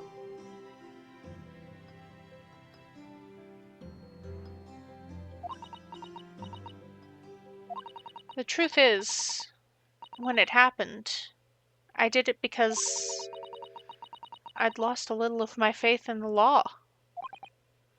Oh. I was worried that the right person wouldn't be convicted of the crime.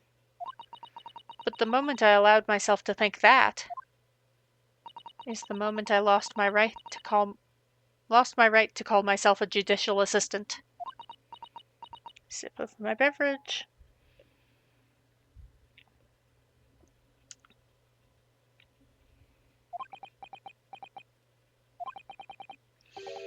What you did isn't comparable to what he did. Graydon is the one who lied in the witness stand, using that peephole as a way to implicate Gina. And besides, if the peephole inconsistency hadn't existed, I'm not at all sure she would have been acquitted in the end. Mr. Sato, what you did saved Gina's life.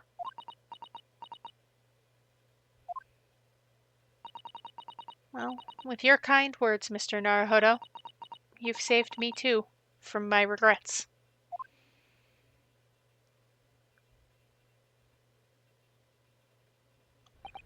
Well, we must all be thankful that Miss Lestrade's freedom has been assured. When she finishes serving her time for all the other... Anyway. Yes, exactly. Although some of the loose ends in that trial will continue to play on my mind, I'm sure.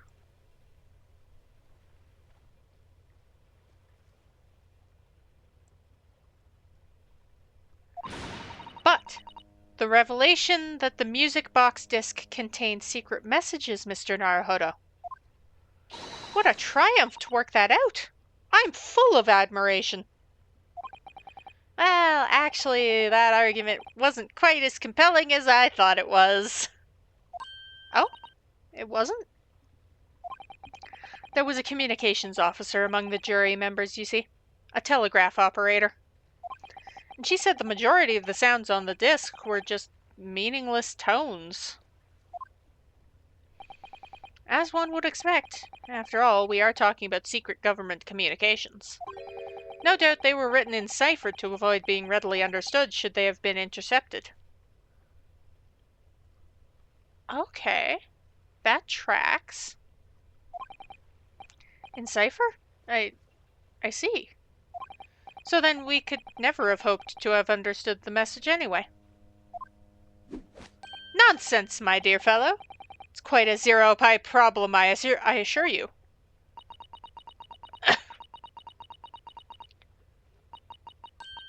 A.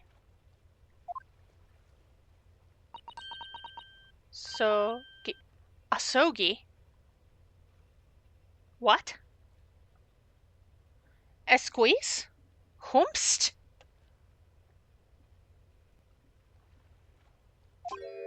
What? Well, that can't be a real word, can it? How funny. Oh my gosh. Oh my gosh. Wait, Iris? What did you just say? Oh, I just said asogi. Does that word mean something to you? Mean something? Asogi was the name of my best friend. What? The plot! It thickens! But how? How do you know that name, Iris? I wrote it down during the trial before, when the message was playing on the music box. She transcribed it on the fly? She really is a genius. I thought the message probably wouldn't be written out in plain Morse code, so I tried various ways to interpret it. But whatever I tried, the words just didn't seem to make any sense. That is, in English at least. Oh! It suddenly occurred to me, you see. There's more than one Morse code, not just the English variety. Various countries around the world have altered and added Morse code to use it in their own languages. I don't believe it. Are you saying... That's right. I've only actually seen a chart of Japanese Morse code once before. But I think it's based on the Iroha pangram, isn't it? And you mean to say that in Japanese Morse code, the message says asogi? Yes, I think so. Sorry, I don't remember all of the Japanese Morse code. Iris, would you let me see that? Mr. Sato, do you know it? Do you know Japanese Morse code? Are you, in fact, the best judicial assistant in the world? Yes, I spent some time studying it. Because I'm quite sure Morse code will become ever more important for international communications. For a little bit. Then might I recommend, my dear madam, that you focus your efforts on the English version. Be that as it may, Iris, show me the message, please. Of course.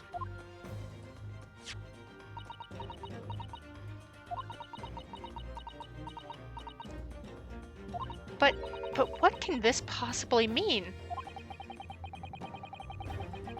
Whatever's in that long sequence of supposedly meaningless dots and dashes, it's made the color drain from Chisato-san's face.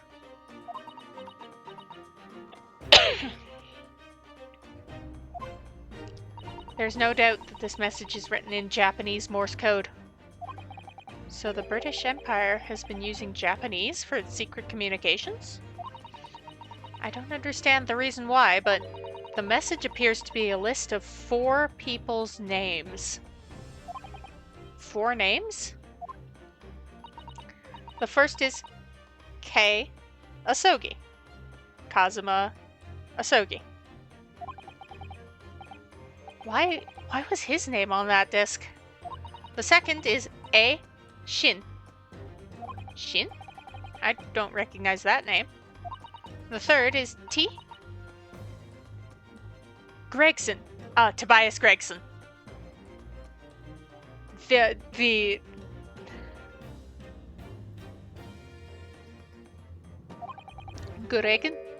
Gregson. It would seem Tobias Gregson is the third man on this list. What's his name doing in a secret government communication as well?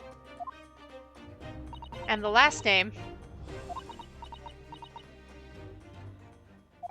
What's the matter, Miss Sasata? It's just so strange, so unexpected. Is it my name? Is it your father's name? Is it the Reaper? Is it you? It's a mystery. Explain it then. Oh, what is it, Susie? Don't keep us in suspense. The last name is J. Wilson. Oh, snap. Oh, snap. John Wilson. Now, do you mean the dead one or the book character? What? Wilson? John H. Wilson? You mean Daddy? It says only J. Wilson, so I'm afraid I can't be sure. Then, after the 4 names, it reads, if I translate from Japanese, that is all 4. And that's the end of the message, or rather the end of what you noted down, Iris.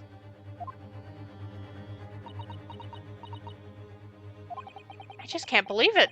Who would ever have thought that those discs,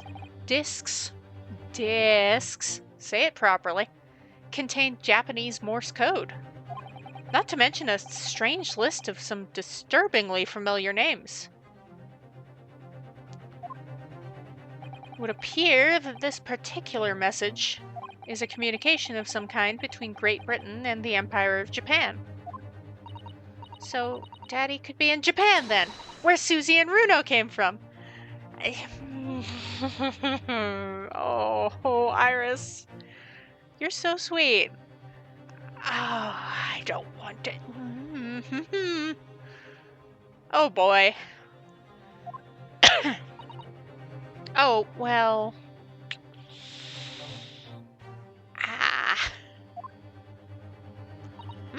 No? It's not very likely, really, is it?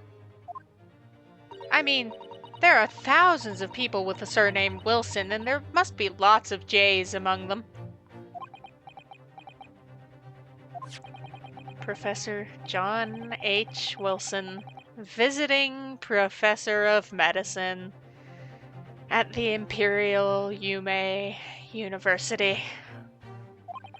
But we can't tell Iris about that now. We just can't. This is so strange. Somehow, in solving the case of Mr. Windibank's murder today, I feel like I've rolled back a boulder at the mouth of a very dark cave. I do wonder if perhaps it's a dark cave that we shouldn't go wandering inside. Oh, probably.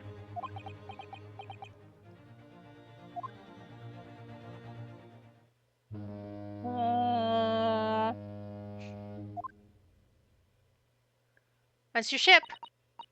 I suppose you have to run then, hun. Oh dear, the ship is going to set sail soon.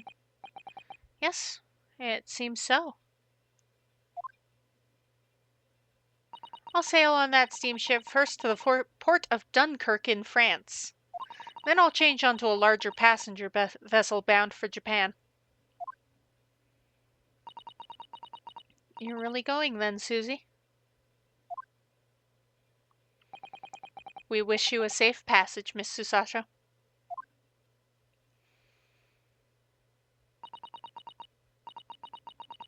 Thank you so much. I wish all of you the very best. Miss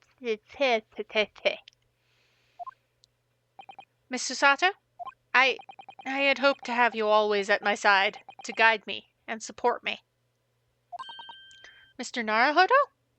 Please, come back soon. As far as I'm concerned, you really are the very best judicial assistant in the world. Aww. I'm quite sure I'll be back before you know it. Really, Susie? Oh, now don't forget, Iris. I made you a promise I've yet to fulfill. A promise? About your manuscript. Ah. Oh, yes. The Hound of the Baskervilles.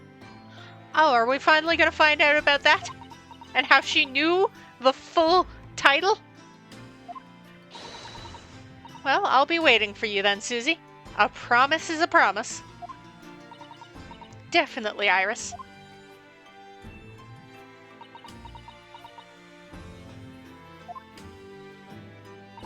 Mr. Naruhodo? Yes? Do you remember the first time we met? Yes, of course. On the SS Burya. When I was dragged out from that wardrobe. Still half asleep. Oh, really? You don't remember during your first case? When she brought in the book? If I remember rightly, you threw me halfway across the cabin with a Susato takedown. You know very well I'm talking about after that. Strange, but being thrown together as we were in that case, I somehow felt straight away that you were the perfect person to continue Kazuma-sama's great legacy. Miss Susato? And my instincts were right. I really want to believe, no, I'm sure that I'll be back soon. Farewell until then.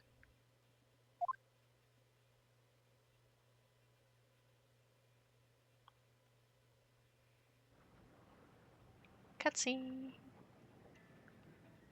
Wiggle the stick so it doesn't dim. Somehow we seem to have come to the end of the adventures of Ryunosuke Naruhodo. Or the first volume, at least. Bye. Looking back now, it feels as though fate has led me on this journey. I love that the little kitty is with us.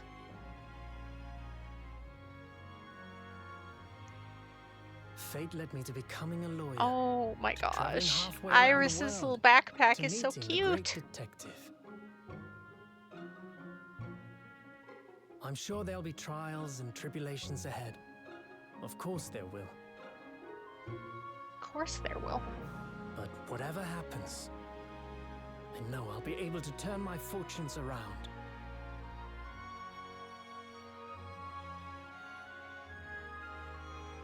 After all,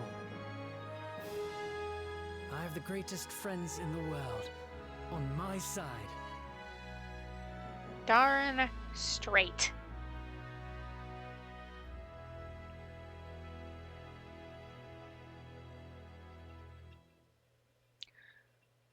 Well, that's the end of the first of the 2 games in this collection.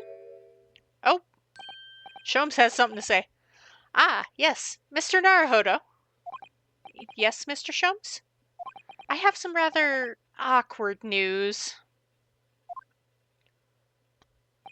The railway company has decided to sue over the special express train, apparently.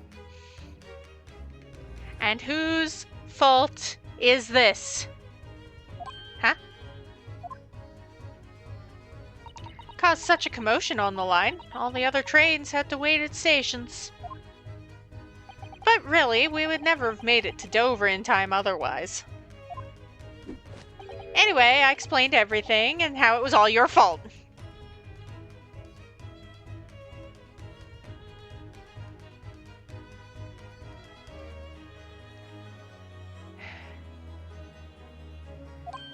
Huh? Huh? I believe a formal complaint should be delivered to your office tomorrow. But not to worry, my dear fellow. According to Miss Susato, you love defending yourself in court. Huh? Huh? Huh? It's all right. I'm perfectly happy to testify. He really didn't look like the sort of man who'd do something so outrageous. See?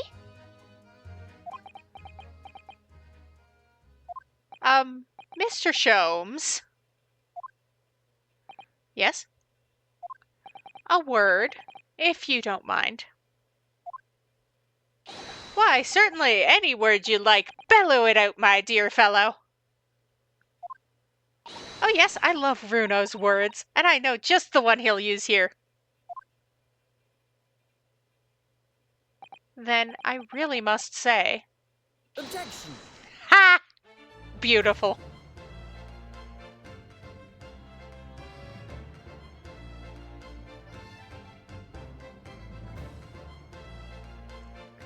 Ah, it's credits time. We love credits.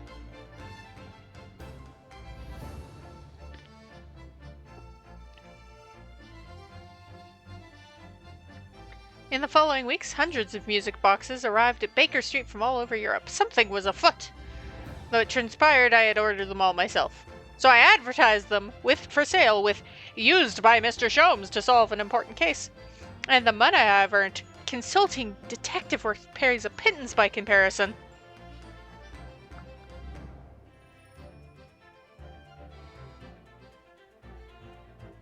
You, good sir, are a dork. I haven't slept a wink. That manuscript is due tomorrow now. I'm this busy, Hurley usually cooks me breakfast. Well, cooks is an overstatement for some dry toast and insipid coffee. I do miss Suvi and her lovely Japanese breakfasts.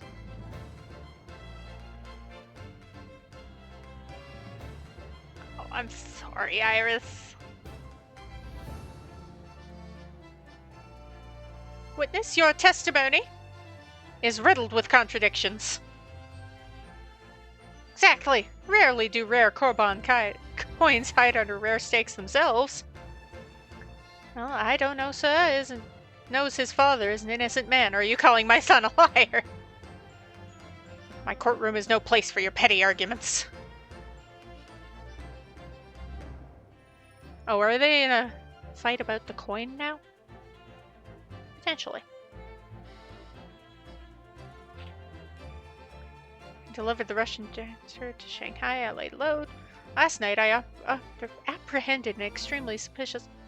I've done nothing wrong. All I did was give Wagahai's offspring refuge in my pocket. Man brings some kittens on board and suddenly he's a hardened criminal. It's not fair.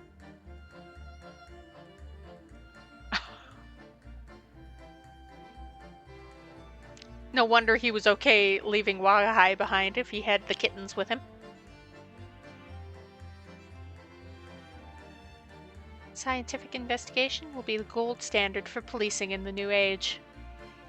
I dream of a world governed by the tenets of order and discipline, like a great clock, in fact, whose hundreds of parts mesh together in perfect unison. Now, if you'll excuse me, I have but 2 minutes and 37 seconds until my next appointment.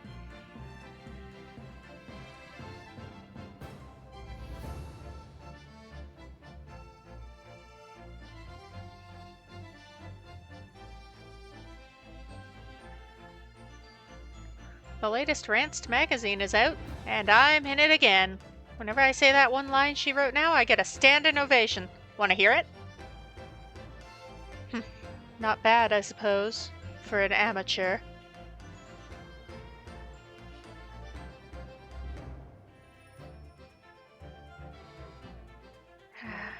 Her ladyship puts me to shame. You're a dork. And again, you've been a dork the whole time, so...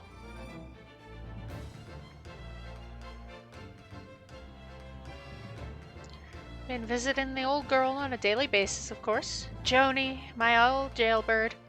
Must say battling with those bally stairs every day has done wonders for the dicky peg. Managing rather well with the housework, too. Got this maid business taped up, I say. The gossiping neighbors don't realize the man of the house is his own maid. Oh my gosh. Oh, do you wear the little skirt and everything?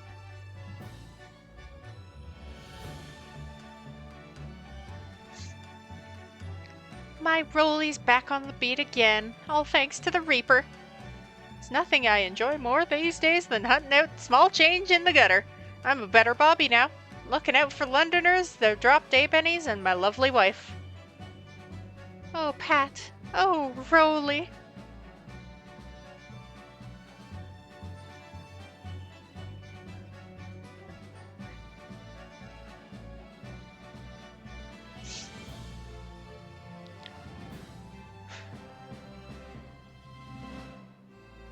Looks like I'm gonna be doing time for a bit now. But Iris comes every day for a natter, so it ain't too boring. She's always going on about all them cases what Sholmes is looking into. Criminal investigations are kinda interesting when you get into them. Oh, is someone gonna try and be an officer of Scotland Yard now? Maybe. Possibly. Yes, I renounced my upbringing and chose a life of sophisticated crime, but regrets? Please. Give over, bruv. That ain't the Ash we used to know. We got time in here to plan the comeback of Milverton and Skulkin's milk run, right? The three Muskowatsits. Milking the neighborhood for all it's worth. The three Muskowatsits.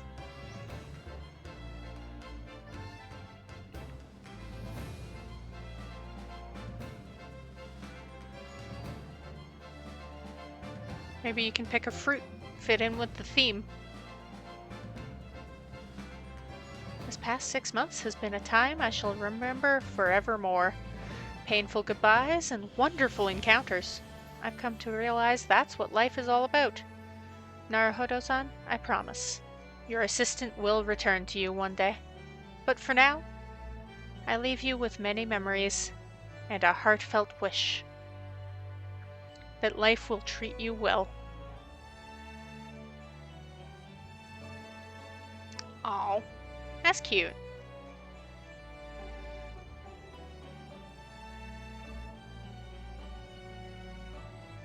Oh, is there a photo? There's a photo! Aha!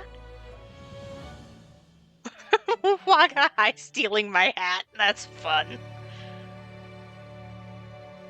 That's adorable. Ah.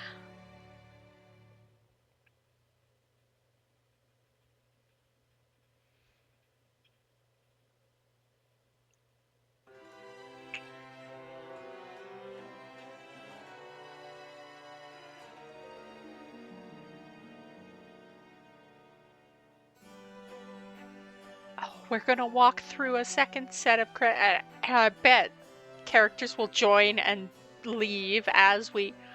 Oh, That's so cool.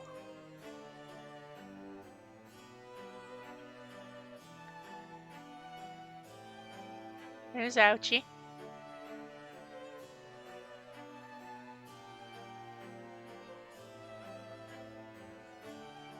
Like, this is the first case.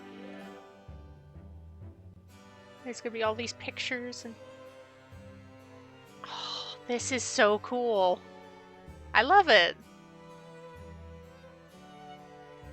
I wonder if the second game in this, like, collection is gonna do something similar.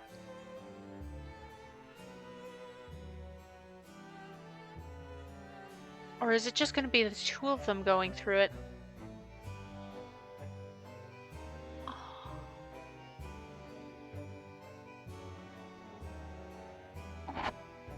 There's you and your snake.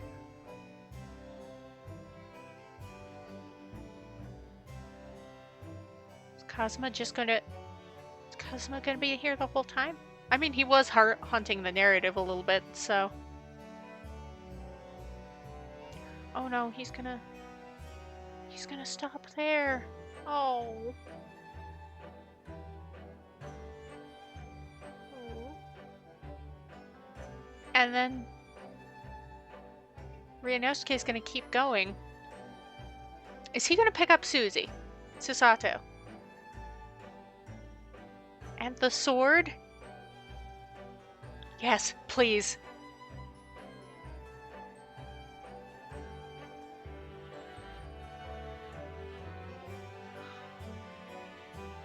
Come on. Please. Do the thing. Yeah! There he is. With Kazuma's sword. And there's Susato. And then it's going to be the two of them that go through the rest of it. Although they might pick up Shomes at some point.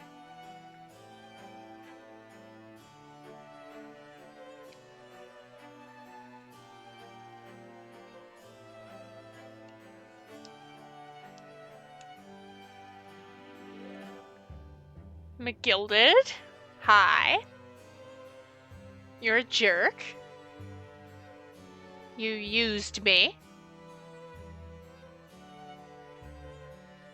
And I'm almost glad you perished.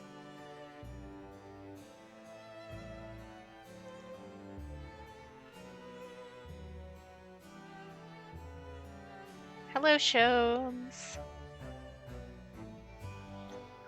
Haha. Yeah! I was right. He's gonna join us.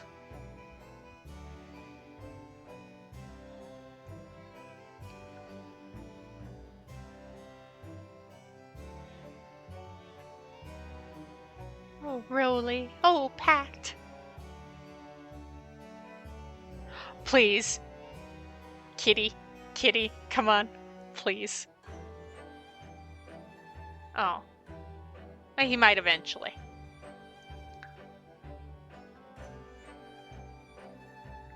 Oh yeah, Iris! Heck yeah.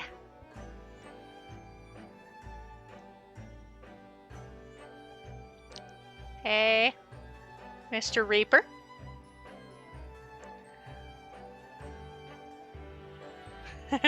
Y'all are dramatic. Oh, we don't get a Waga High. Terrible.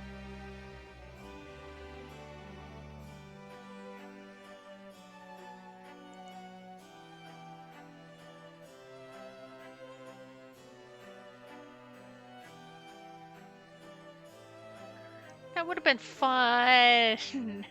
Why are they doing that?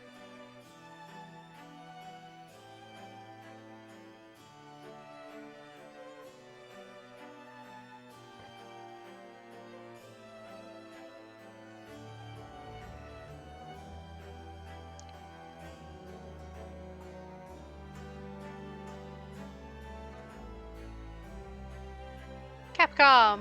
Wow!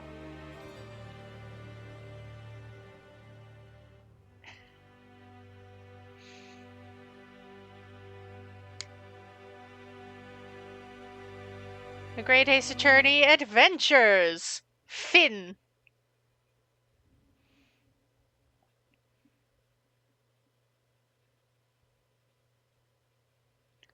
So I suppose...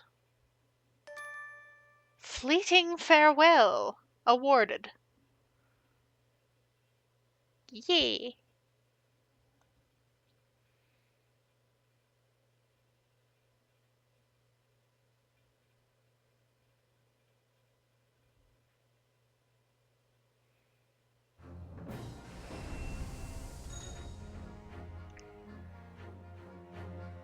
I suppose that's a good place to wrap up for today. And then the next time we do this, we can pick up with the second game. Yeah?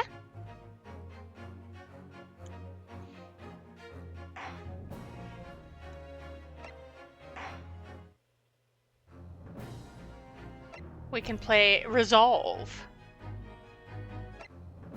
the next time we pick this up.